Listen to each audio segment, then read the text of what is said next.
Bonsoir et bienvenue sur la chaîne du culte du dé. Aujourd'hui, un voyage dans les contrées de l'horreur, donc chez Lovecraft et FFG. Ça fait très très longtemps que je n'avais pas fait de vidéo à propos de ce jeu. Vous voyez là, je vais vous présenter aujourd'hui la dernière boîte d'extension, les masques de Nyarlathotep. Vous voyez que c'est en français, d'habitude, dès qu'une extension sort, je l'achète en anglais. Là en fait, j'ai zappé. Tout simplement parce que le jeu est devenu très très gros.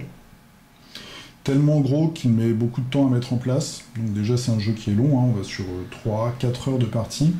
Enfin moi quand je joue tout seul. Et du coup je savais pas acheter tout simplement cette extension, et puis en discutant avec plusieurs autres fans sur le salon, le festival Paris et Ludique, on s'est dit que c'était peut-être la dernière extension, en fait celle-là c'est peut-être la fin du jeu, le final, tout simplement parce que dedans vous avez des éléments qui se répercutent sur les autres extensions et qui vous permettent un petit peu de renouveler le jeu avec tout le matériel qu'on a déjà. Donc on s'est dit que ce serait peut-être la fin, et c'est vrai que c'est un jeu qui est devenu vraiment énorme par son nombre d'éléments. Et comme ils ont l'autre jeu en ce moment sur Lovecraft, donc Horror Arkham, qui marche très très très fort, il est possible que celui-là il l'arrête en fait pour se focaliser sur l'autre. Donc une boîte, je vais vous montrer un petit peu tout ce qu'il y a dedans et puis vous parler du mode campagne qui est la nouveauté avec les histoires personnelles de personnages. Mais déjà je voulais bien vous montrer la boîte qui est vraiment super, j'aime beaucoup l'illustration. Donc on a des investigateurs sur les docks qui surveillent un étrange manège. Donc, vous voyez, on est en train de charger un bateau avec des caisses qui contiennent des statues de Cthulhu, et puis bien tout le personnel là qu'on voit sur les quais, ce sont en vérité des profonds. Si on regarde bien, j'avais pas vu ça du premier coup d'œil. En fait, si vous regardez bien l'illustration, en fait, ce sont des profonds. Donc c'est sûrement la famille Marsh, et il se peut fort que nous soyons à Innsmouth. En tout cas, je trouve que c'est une belle extension, il y a beaucoup de matos. Je vais vous passer rapidement, là vous avez tous les tas de cartes qu'on a d'habitude, donc cartes mythes, cartes de ville, cartes d'objets, d'artefacts, de sorts, etc., de préludes, d'aventures, de ruines mystiques. Enfin, on a vraiment tout le set possible et inimaginable. Ce gros tas de cartes là, c'est tout ce qui concerne les deux nouveaux grands anciens, les deux grandes menaces, puisqu'en fait on a Nyarlathotep en personne, qui est ici. Vous voyez. Et puis nous avons aussi Antediluvium. Donc celui-là, c'est une confrérie, on va dire, de cultistes qui veulent, en attendant l'alignement des planètes, réveiller un grand ancien. C'est à peu près ce que j'ai vu. Et Nyarlathotep, il y a aussi une histoire de culte, puisqu'on a des cartes comme ça, aventure. On va en choisir un petit paquet au début, et en fait, à chaque fois, c'est une secte. Donc on a la fraternité du pharaon noir, le culte de la lune, de la langue sanglante, l'ordre de la femme boursouflée, et le culte de la chauve-souris des sables. Donc on a comme ça 4 cultes différents, et puis on va devoir les combattre. On a également des nouveaux investigateurs, donc là je ne vais pas vous faire le détail. On a donc Agatha Crane qui est une parapsychologue, on a un damné qui commence direct avec un sombre pacte, mais qui est très très fort, je vais vous montrer quand même. Action, vous pouvez échanger n'importe quel nombre de points de vie ou de santé mentale avec un autre investigateur sur n'importe quelle case, puis effectuer une action supplémentaire. Et en dessous, si vous devez handicaper une compétence ou défausser un pion amélioration, vous pouvez récupérer une vie et une santé mentale à la place. Alors ça a l'air très très fort comme ça, comme perso, sauf que lui, il commence quand même, voilà, il a une condition corruption. C'est pas un sombre pacte, c'est une corruption. Je vais vous montrer, c'est la nouvelle condition de cette extension, qui est une petite cochonnerie. Donc là, on a quoi? On a un majordome, donc lui c'est du soutien, il donne des bonus pour préparer les voyages, etc. Une mécanicienne, le père Mathéo qu'on vient juste d'avoir aussi dans Horror Arkham, le jeu de cartes, Preston Fairmont qui est un millionnaire, qui va regagner de la santé mentale en achetant des objets, c'est assez particulier. Et Séphina Rousseau, donc c'est l'artiste peintre qu'on a eu aussi dans le jeu de cartes. Voilà, j'ai fait à peu près le tour, donc ça je vous laisse la surprise. On a également une planche de jetons à dépuncher, donc on a quelques nouvelles créatures, quelques monstres épiques, des portails, et puis, vous voyez, ça c'est les mêmes jetons que les ressources dans Horror Arkham, encore une fois. C'est une nouvelle mécanique, c'est les atouts. C'est-à-dire que comme le focus, vous pouvez, quand c'est votre tour, dépenser une action pour gagner un atout, et après vous pouvez dépenser l'atout quand vous vous reposez, pour gagner un point de vie, ou un point de santé mentale en plus de l'action de se reposer, ou alors pour faire baisser le prix d'un objet quand vous l'achetez dans la réserve. Voilà, donc c'est un nouveau petit raffinement, on va dire. On a évidemment le petit fascicule, hein, je vous le montrerai tout à l'heure, avec les deux nouvelles règles. Donc il y a les atouts, ça c'est une règle. La corruption, c'est une nouvelle condition, je vais vous la montrer quand même. Donc c'est un fléau. Donc quand on a cette condition, on a un choix en fait. On peut mettre dessus un pion surnaturel pour relancer un dé. Donc là, voilà, on a une possibilité, c'est plutôt positif pour l'instant. Quand on gagne une condition bien faite, on peut annuler cette carte. Okay. Quand on a l'effet révélation, comme ceci, parfois dans certains tours, on va gagner automatiquement un point surnaturel, et on va retourner la carte.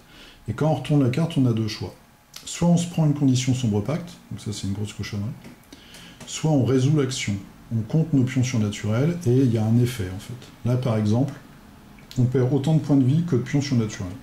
Vous voyez, c'est le genre de truc qui peut aller très très vite, et qui peut être fatal assez facilement et assez rapidement. Ensuite, qu'est-ce que nous avons d'autre comme nouveauté dans cette extension?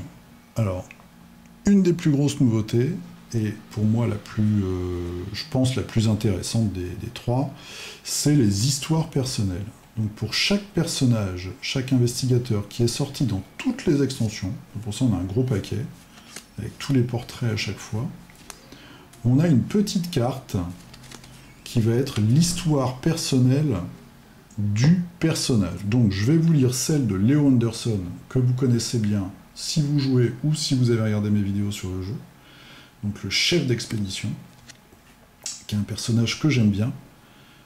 Donc vous êtes un chef né, mais l'expédition à venir s'annonce plus difficile que jamais. Il vous faut recruter les bonnes personnes. Vous aurez besoin de muscles, de talent et d'expertise. Chaque individu que vous choisirez devra être le meilleur, sans quoi le monde sera condamné. Alors, ça c'était la petite histoire. Ensuite, qu'est-ce que nous avons? Lorsque vous possédez 5 ressources alliées, donc c'est quand même pas mal, défaussez cette carte et gagnez la récompense équipe au complet. Okay. Lorsqu'un investigateur est terrassé ou dévoré, défaussez cette carte et gagnez la sanction tout est votre faute. Donc pour chaque perso, on a cette petite carte qui est en fait une tâche, et la deuxième qui va être soit la récompense, soit la sanction qui est derrière. Donc par exemple pour lui, la récompense, quand vous gagnez cette carte, gagnez une ressource unique personnage. Donc en général des persos qui sont plus forts que les alliés de base, on va dire. Aucun effet ne peut vous obliger à défausser vos ressources alliées, sauf si vous choisissez de le faire. Donc ça c'est quand même très puissant.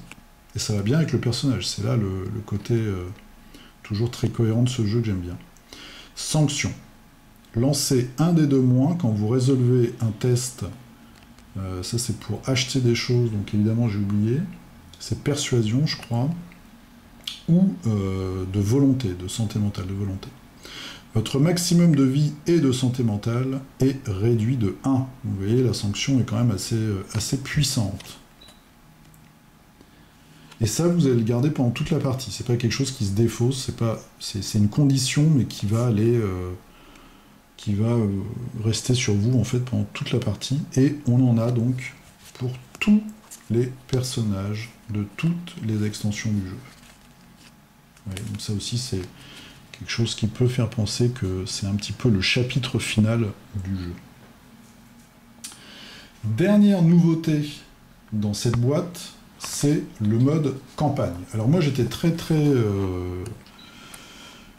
curieux quand même de savoir comment ils allaient gérer le mode campagne. puisque c'est quelque chose auquel je pensais déjà de mon côté. Il y a quelques petites choses. Alors, vous voyez, ça se résume en une page, hein, le mode campagne. Qu'est-ce que c'est que le mode campagne? En fait, c'est un enchaînement de 6 parties. Vous allez devoir enchaîner 6 parties. Ce qui est important, c'est que pour chaque... Donc je vais vous montrer, il y a une liste ici. Pour chaque grand ancien, on est obligé de prendre le prélude qui va avec. Première partie, vous allez tirer votre grand ancien au hasard. Donc celui que vous allez jouer tout de suite. Et vous allez aussi tirer celui de la deuxième partie. Et en fait, ce qui va se passer, c'est qu'à chaque partie de cette fameuse campagne, vous allez avoir le grand ancien et vous allez avoir 2 cartes préludes qui vont être actives. Donc les cartes préludes, hein, c'est des cartes en fait qu'on pose dès le début de la partie, qui vont avoir certains effets. On va avoir des mini-missions parfois à remplir, ou alors c'est juste des effets en fait qu'il va falloir... En général, c'est des choses qu'on va choisir de déclencher ou pas, c'est-à-dire soit tout le monde se prend un petit truc et a un avantage, ou alors il n'y a que le joueur principal qui se prend un gros malus et les autres ont un avantage, etc. Enfin, il y a plein de petits raffinements comme ça. Donc là, vous allez avoir un grand ancien et 2 préludes. Et à la fin de chaque partie, vous allez retirer le prélude, évidemment, du grand ancien que vous avez réussi à vaincre, et vous allez en retirer un, vous allez retirer un nouveau grand ancien au hasard, pour avoir toujours 2 préludes et un grand ancien. Les petites règles là-dedans, c'est quoi? On ne peut pas jouer 2 fois la même menace, ce qui est normal, vous ne pouvez pas avoir 2 fois Cthulhu si vous l'avez vaincu. Tous les personnages qui se sont fait dézinguer ou qui sont fous, eh ben, vous ne pouvez pas les jouer la partie d'après, donc il faut en prendre un autre, ce qui semble logique. Tous les personnages qui ont survécu, eh bien, il faut les garder pour la partie d'après. Vous êtes obligé de jouer, bon, ça va, c'est dans la boîte, avec ces fameuses histoires personnelles. Et si un personnage a réussi à avoir soit la sanction, soit la récompense, il va la garder pendant toute la campagne. Donc ce qui veut dire que si vous réussissez par exemple à avoir votre récompense à la première partie, eh bien c'est une récompense qui va être valide pour toutes les parties suivantes. À la fin de chaque partie, on remet les compteurs à 0, c'est-à-dire qu'on enlève tous les portails, tous les monstres, toutes les conditions, sauf, alors ça c'est assez vicieux, les pires en fait, sombre pacte ou promesse de pouvoir, ça on est obligé de les garder de partie en partie. Et on perd aussi tous les objets qu'on a pu gagner. On recommence la partie à 0, la seule chose en fait, c'est ces fameuses histoires personnelles qu'on peut garder de partie en partie. Voilà, donc la seule chose qui change d'une partie classique, c'est ça, c'est 2 préludes à la place d'un seul ou de 0, moi je joue sans prélude en général, et puis les histoires personnelles. Et puis une rotation aussi, évidemment, au niveau des aventuriers et au niveau des grands anciens, ou en tout cas des menaces qu'on affronte. C'est pas mal, ça doit être sympa à jouer en groupe. Il faut quand même se faire 6 parties d'affilée, donc c'est, on va dire, entre 15 et 20 heures de jeu. Je trouve un petit peu dommage qu'il n'y ait pas une règle sur le fait de garder un objet, par exemple, ou d'échanger un de ces objets de départ avec un objet qu'on a gagné précédemment. C'est peut-être comme ça que je le ferai. Pour avoir une petite progression, parce que mine de rien, bon, on peut gagner un avantage quand même, mais je pense qu'assez rapidement, le personnage qu'on préfère, on va pas pouvoir le jouer. Remarquez, c'est pas mal, parce que les bons joueurs, en fait, font souvent des combos de personnages. Et là, ça évite un petit peu ça, puisqu'on ne veut pas rejouer un personnage qui s'est fait éliminer.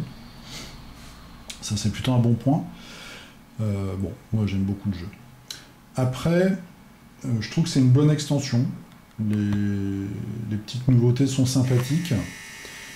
Moi, je vous proposerais plutôt de prendre, si vous commencez le jeu, ce qui est assez peu courant maintenant, parce que c'est un jeu qui est un petit peu ancien, ça y est, c'est de prendre plutôt les petites boîtes, qui sont moins chères et qui ramènent aussi beaucoup de matériel. Et puis après, le jeu est quand même énorme quand on a tout. Moi j'ai tout, ça y est. C'est vrai qu'on a des piles de cartes qui sont parfois même ingérables. Les objets, les sorts, les conditions, des fois ça s'effondre. Quand il faut prendre une carte ou aller chercher un truc, c'est un petit peu la croix à la bannière. Mais bon, ça reste un jeu qui est excellent, dont j'adore l'ambiance et la direction artistique, qui a des très bonnes mécaniques. Donc je vous le conseille. Après, pour l'enchaînement des extensions, je vous dis, moi je préférais prendre les petites boîtes. Voilà, je vous dis à très très bientôt. Je vais vous présenter cette boîte-là, qui arrive en même temps, vous voyez, c'est l'extension La Civilisation oubliée pour le jeu de cartes. Et j'ai aussi un peu craqué, j'ai acheté cette magnifique boîte. Magnifique, je sais pas, mais vous verrez, elle est très pratique, et je vous ferai un tour de magie avec. La Nuit de la Zélatrice, donc ça c'est un upgrade, on va dire, de la boîte de départ. Il y a un petit gag avec cette boîte, c'est assez marrant quand on l'ouvre. Pour ceux qui l'ont acheté, je pense qu'ils comprennent ce que je veux dire. On a une petite surprise. Voilà. Donc je vous dis à très très bientôt pour une nouvelle vidéo, et puis la figuristique, ça aurait dû être aujourd'hui, mais ce sera peut-être demain. Jouez bien, portez-vous bien, à plus, salut!